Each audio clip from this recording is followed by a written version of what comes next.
ఇప్పుడు గౌరవనీయులైన కత్తి మహేష్ సార్ గారి గురించి జర్ర చెప్తా. అంటే ఎప్పుడు చెప్పలే కదా, కానీ ఇప్పుడు చెప్తా అన్నట్టు. కత్తి మహేష్ సారు మీకు ఎరకయ్యే ఉండాలనే. అరే టీవీలల్లా సోషల్ మీడియాలల్లా రోజుకొక్క పారన్న కనబడతాడు. చర్చా వేదికలు అసంటి పెడతాడు చూడు. అయితే ఇద్వర్ సంది ఒక 6 నెలల దాకా కత్తి మహేష్ సారు మన హైదరాబాద్లో కనబడద్దని మన డీజీపీ చెప్పిండు. మరి గట్లెందుకు చెప్పిండు, గట్లెందుకు అన్నాడు, అసలు ఏమైంది, ఏంది కథ పురాగా అరుచుకుందాం నడురి.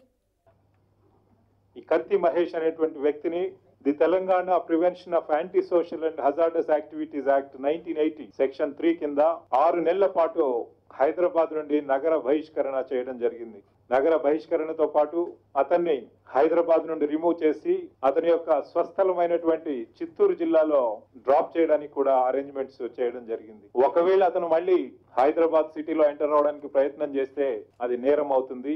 ఇన్నరా మన డీజీపీ మహేందర్ రెడ్డి సార్ ఏమన్నాడో, కత్తి మహేష్ సారు 6 నెలల దాకా మన హైదరాబాద్ లా కనబడద్దు, ఆయనను బహిష్కరించిర్రు మన పోలీసులు. ఎందుకో మీకు ఎరకయ్యే ఉండాలనే. తెలుసు కదా సార్ గురించి. ఈ నడుమ దేవుళ్ళ గురించి ఏమేమో మాట్లాడిండట కదా కొన్ని ఛానళ్ళల్లా. దేవుణ్ణి గట్ల అంటుంటే కొందరికి బాధ అనిపించింది. రోజు పూజలు చేసే దేవుణ్ణి గన్నిగాన మాటలు అంటారా అని మనసుకు తక్లీఫ్ అనిపించిందట. పోలీసు వాళ్ళకు కంప్లైంట్ కూడా ఇచ్చారు. అయినా ఈ కత్తి మహేష్ సార్ ఊకుంటే కదా, సోషల్ మీడియాలో ఆయన చెప్పదలుచుకున్నది కడుమోలకు బాధ అనిపించేటట్టు చెప్పుకుంటూ పోతుండు.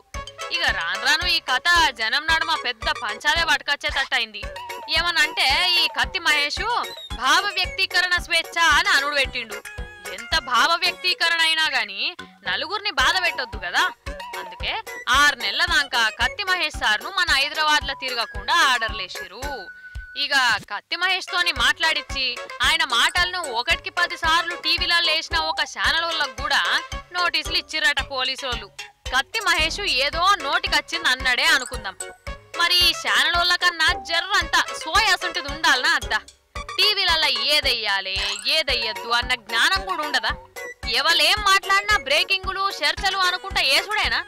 అరే ఈ మాటలు చేయబట్టి జనం నడుమ పంచాదులు అయితాయి, కొందరు బాధపడతారు. గిట్లా గీసుంటి ఏముండయా వాళ్లకు?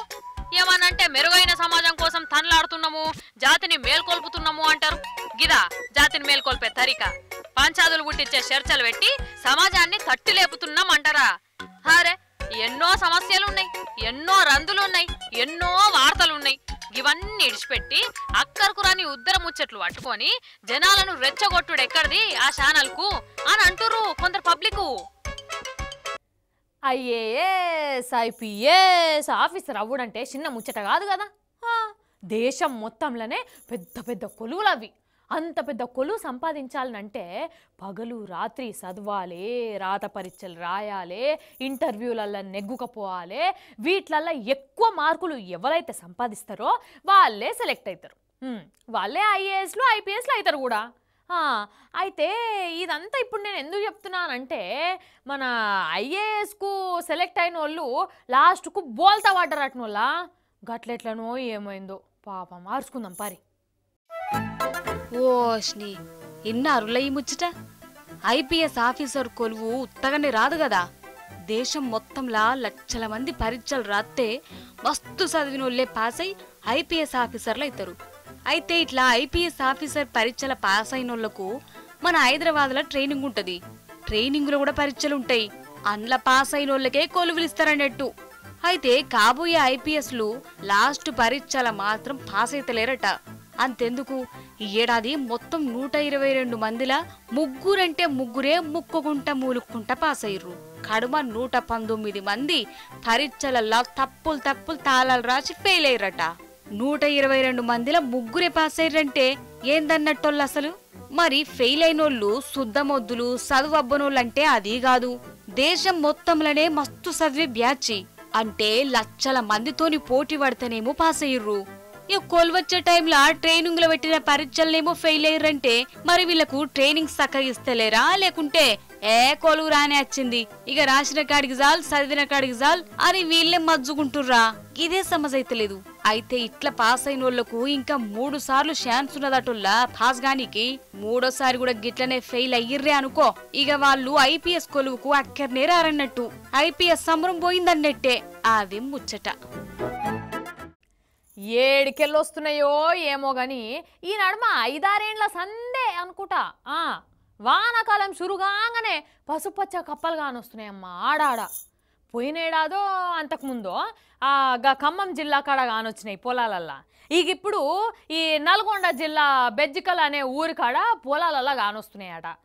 చూద్దాం పారి అవిటి కథ ఏందో.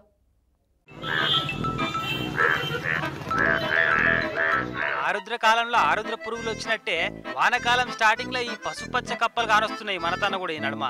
ఇదివరకు మన రాష్ట్రంలో పెద్దగా కానరాకపోయేటి ఈ రకం కప్పలు, కానీ ఈ నడుమ బాగానే కానొస్తున్నాయి. అగో పచ్చ కలర్ పెయింటింగ్ వేసినట్టే ఎంత పచ్చగా ఉన్నాయి చూడుర్రి. బెకబెక బెకబెక అనుకుంటా ఒకటే సప్పుడు పెట్టినాయి.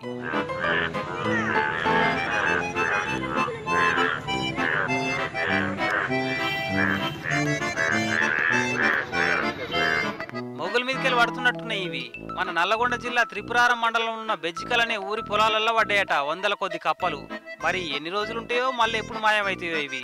చుట్టం చూపుకు వచ్చినట్టే వచ్చిపోతుంటాయి.